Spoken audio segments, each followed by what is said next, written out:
Mi nombre es Dr. Andrés Montenegro, y si estás escuchando esta historia, es porque sobreviví a lo que muchos consideran imposible. Fui ateo, médico con más de 30 años de experiencia, jefe de cirugía de un prestigioso hospital en la ciudad de Bogotá. No creía en nada que no pudiera ver, tocar o medir. Dios, para mí, era una fantasía para los ignorantes. El cielo y el infierno eran metáforas. Y la fe, una debilidad mental. Era respetado, admirado y arrogante. Salvaba vidas, sí, pero no creía que ninguna vida tuviera un propósito mayor que simplemente existir. Mi esposa era creyente, pero yo me burlaba de su fe. Mis hijos oraban en secreto, porque sabían que si me enteraba, habría reproches. Recuerdo un día, una paciente terminal me dijo llorando: «Doctor, yo sé que Jesús me espera». Yo simplemente respondí con frialdad: «No pierda tiempo con esperanzas vacías. Aproveche el tiempo con su familia». Nunca olvidaré su rostro, sonreía con una paz que yo jamás había sentido. Era el 5 de noviembre de 2022 cuando todo cambió. Estaba en una cirugía de rutina cuando sentí un dolor punzante en el pecho. Pensé que era estrés, pero no, colapsé en plena sala de operaciones. Mis colegas entraron en pánico. Intentaron reanimarme. Me aplicaron descargas. Yo, el médico, ahora era el paciente. Morí durante exactamente 7 días. Y lo que viví, no fue un sueño, ni un delirio, ni una ilusión. Fue una revelación que me sacudió hasta lo más profundo del alma. Lo siguiente que recuerdo es una oscuridad densa, sofocante. No era solo falta de luz, era ausencia total de presencia, de paz, de amor. Escuchaba gritos, lamentos. Pero lo peor era el eco de mis propias palabras. Dios no existe, la fe es una debilidad, el alma no es real. Esas frases se repetían en mi mente como una condena. Intentaba caminar, pero no tenía cuerpo. Flotaba en un abismo sin fin. Y entonces, lo vi. Era un lugar lleno de figuras deformadas, algunas humanas, otras inidentificables, que lloraban, gritaban, gemían. Algunos eran médicos como yo, con batas, con estetoscopios aún colgando del cuello. Y todos gritaban lo mismo: «Nos engañaron, nos engañamos a nosotros mismos». Me acerqué a uno de ellos. Su rostro era el mío, pero más viejo, más destruido. Y me dijo: «Andrés, tú elegiste esto. Ignoraste cada advertencia. Ahora ves lo que hay detrás del velo». No sabía cuánto tiempo había pasado. Parecían años. Entonces, una luz apareció en la distancia. No era una luz común. Era una presencia viva. Calor. Paz. Justicia.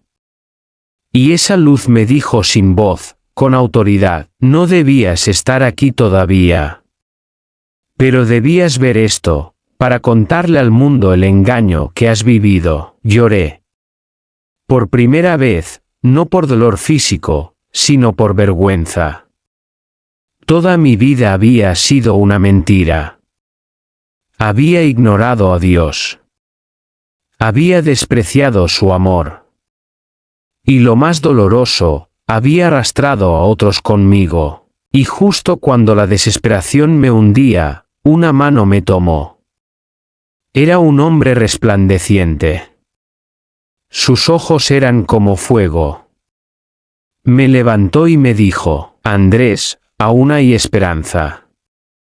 Pero cuando vuelvas, ya no serás el mismo». Desperté en el hospital.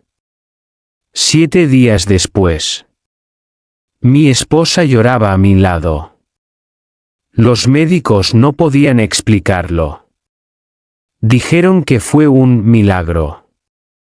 Yo ya no lo dudaba. Era un milagro. Uno que me costó el alma, pero que me dio una segunda oportunidad. Y esto es solo el comienzo. Los primeros días tras despertar fueron una mezcla de confusión, lágrimas y preguntas. Médicamente, mi cerebro no debió haber sobrevivido a 7 días sin actividad.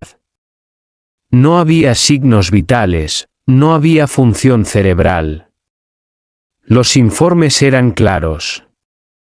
Pero ahí estaba yo, vivo, y con recuerdos imposibles de borrar.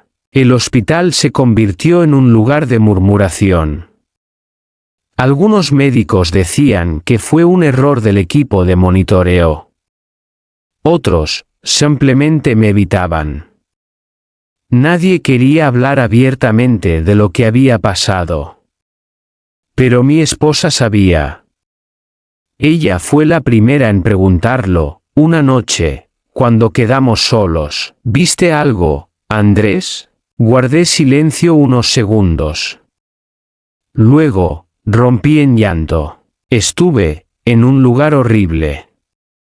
Pero también vi una luz, vi algo, o alguien. Me dieron una segunda oportunidad. A partir de ese momento, mi vida dio un giro irreversible. Me dieron de alta con reposo obligatorio. Al llegar a casa, lo primero que hice fue buscar una Biblia vieja que mi esposa tenía guardada en un cajón. Jamás la había tocado. Me temblaban las manos. Cuando la abrí, el primer versículo que leí fue Juan 11:25. Yo soy la resurrección y la vida, el que cree en mí, aunque esté muerto, vivirá. Caí de rodillas. No entendía mucho de teología, pero esas palabras parecían dirigidas directamente a mí. Comencé a tener sueños. En ellos, veía rostros de personas conocidas, colegas, pacientes, incluso figuras públicas. Algunos estaban envueltos en oscuridad. Otros en una luz tenue. Una voz me decía, háblales. Aún hay tiempo para ellos. Al principio, dudé. ¿Cómo iba a decirle a mis colegas que yo, el ateo, el científico, había muerto y visto el infierno? ¿Cómo iba a hablar de Dios cuando toda mi carrera se basó en negarlo? Pero no pude callar. El primer testimonio lo di en una pequeña iglesia a la que mi esposa asistía en secreto. Me invitaron a hablar. Al principio, las miradas eran de escepticismo. Pero cuando comencé a relatar lo que viví, el silencio fue total. Nadie se movía. Algunos lloraban. Otros me grababan. Desde ese día, comenzaron a invitarme a más lugares. Iglesias, grupos de oración, incluso emisoras cristianas. Cada vez que hablaba, la misma sensación regresaba, como si alguien me guiara, como si esa voz que escuché en la oscuridad ahora me impulsara desde dentro. Y aunque parecía que todo iba bien, no imaginaba que mi antiguo mundo, el mundo médico y académico, estaba por reaccionar. Y lo haría con violencia. Mis palabras comenzaron a esparcirse más rápido de lo que imaginé. En menos de un mes, varios canales de televisión local ya estaban transmitiendo fragmentos de mi testimonio. Algunos lo llamaban milagro. Otros, delirio postraumático. Y como era de esperarse, la comunidad científica reaccionó, con furia. Recibí una carta del colegio médico.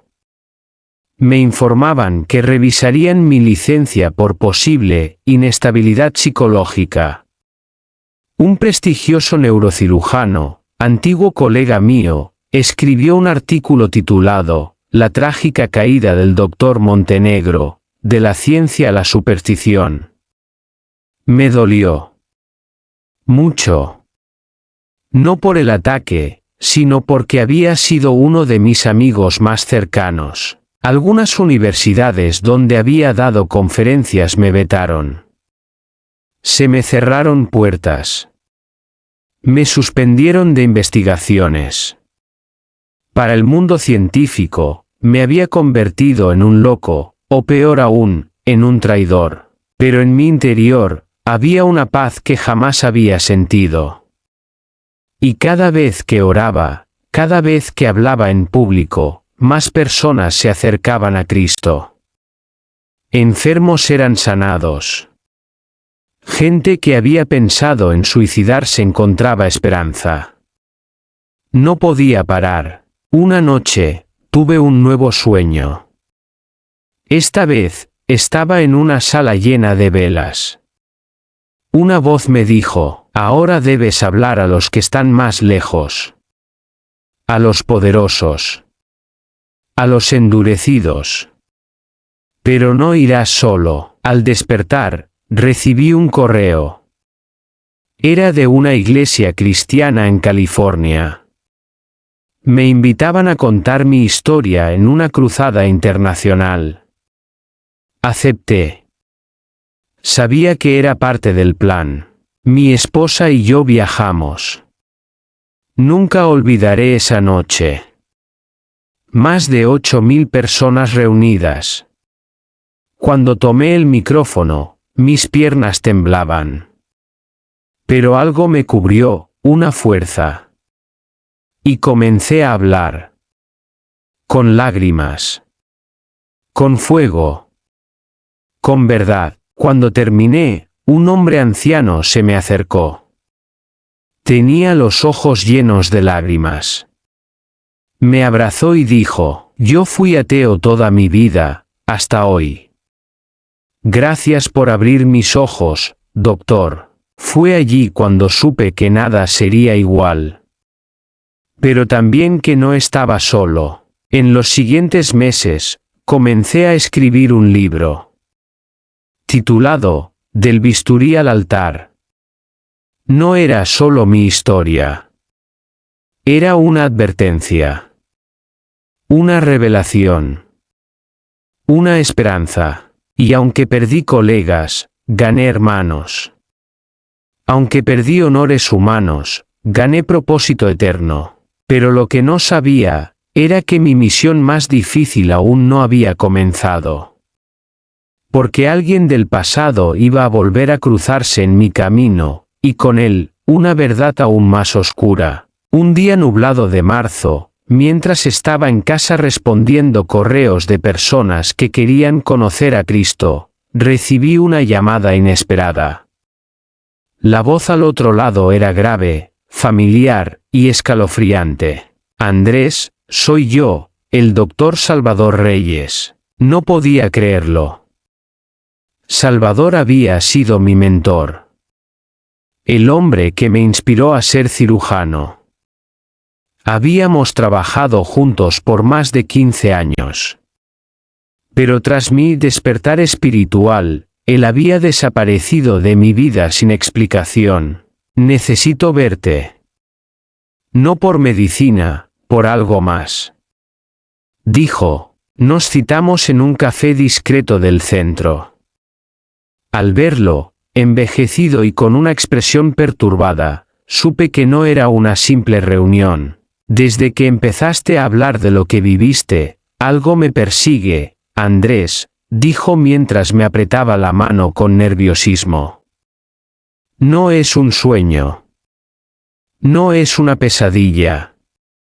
Es una presencia. Entonces me contó su secreto. Años atrás, durante una cirugía donde un niño había muerto, él tuvo una experiencia similar. Vio oscuridad, oyó gritos. Pero lo calló. Se refugió en la ciencia, en el alcohol, y en la negación. Tú fuiste valiente. Yo fui cobarde. Pero ya no puedo callar más. Andrés, tenemos que advertirle al mundo que esto es real. Esa noche lloramos juntos. Dos hombres de ciencia, quebrados por la verdad espiritual. Decidimos organizar una conferencia, no médica, sino de fe. Llamamos a otros doctores creyentes. Médicos que, como nosotros, habían tenido experiencias similares. El evento fue titulado, Más allá del bisturí, lo que la muerte nos enseñó. Miles llegaron. Médicos, enfermeros, pastores, creyentes y ateos. Fue una jornada de testimonios, sanidades y salvación. Yo hablé por última vez esa noche. Y mientras lo hacía, vi entre el público a un joven de unos 20 años, llorando sin parar. Al terminar, se acercó y me dijo, «Doctor, yo iba a quitarme la vida esta noche. Pero su historia me hizo sentir que no estoy solo, puede orar por mí». Lo abracé con fuerza. Oramos. Y supe, sin duda, que todo el sufrimiento, todo el rechazo, toda la lucha, había valido la pena. Hoy escribo estas últimas palabras desde un pequeño cuarto de oración en mi casa. Ya no soy el doctor Montenegro que creía tener todas las respuestas. Soy solo un siervo. Un hombre que murió, vio la verdad, y volvió para contarla. Mi mensaje es claro, no esperes a morir para creer. No necesitas ver el infierno para correr hacia el cielo. Jesús está vivo, y aún llama a los que lo niegan. Yo soy prueba de eso. He dejado la medicina, pero he ganado el alma. Y si Dios lo permitió, es porque alguien más necesitaba leer esto, quizás tú. No esperes más. Porque la eternidad comienza hoy.